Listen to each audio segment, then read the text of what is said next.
Have you ever had a band part that calls for crotales? What are crotales anyway? Well, crotales are pitched metal discs, have a really beautiful and very resonant long ringing sound.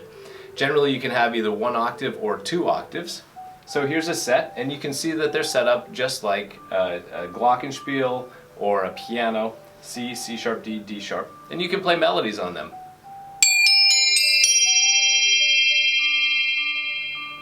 So if you're fortunate enough that your school has a set of crotales, what mallets would you play with them?